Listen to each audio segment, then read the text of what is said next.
NHS job interview experience share ചെയ്ത സമയത്ത് ഇതൊരു മാരത്തോൺ പോലെ നീണ്ടുപോകുമെന്ന് ഞാൻ മനസ്സിൽ പോലും വിചാരിച്ചില്ല. Anyway thank you for the support. നമുക്ക് വേഗം കാര്യത്തിലേക്ക് വരാം.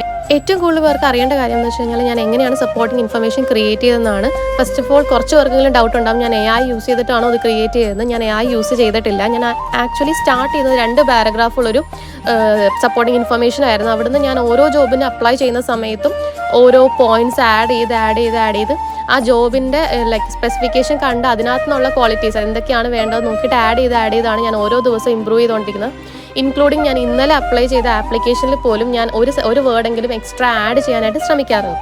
ഞാൻ അപ്ലൈ ചെയ്യുന്ന പല ജോലികൾക്കും എസെൻഷ്യൽ ക്രൈറ്റീരിയ ആയിട്ട് വരുന്ന ഒരു കാര്യം എന്ന് പറയുന്നത് GCSE ഇക്വലൻ്റ് ആണ്. അതുകൊണ്ട് തന്നെ ഞാൻ സപ്പോർട്ടിംഗ് ഇൻഫർമേഷനിൽ മസ്റ്റായിട്ട് ഇൻക്ലൂഡ് ചെയ്യുന്നൊരു കാര്യമാണ് GCSE ഇക്വലൻ്റ് എന്നുള്ള കാര്യം. എൻ്റെ സപ്പോർട്ടിംഗ് ഇൻഫർമേഷൻ്റെ റെസ്പോൺസീവ് റേറ്റ് ആയിട്ട് ഞാൻ കാണുന്നത് ഏകദേശം 18% ആയിട്ട് വരും. ഒരുപാട് ഡൗട്ട് ഇനിയും ഉണ്ടെന്ന് എനിക്കറിയാം. എല്ലാം ക്ലിയർ ചെയ്ത് ഞാൻ അടുത്ത വീഡിയോയിൽ വരാം കേട്ടോ. അതുപോലെ മെസ്സേജസ് ഞാൻ കാണുന്നുണ്ട്, ഉടനെ തന്നെ റിപ്ലൈ ആവേ.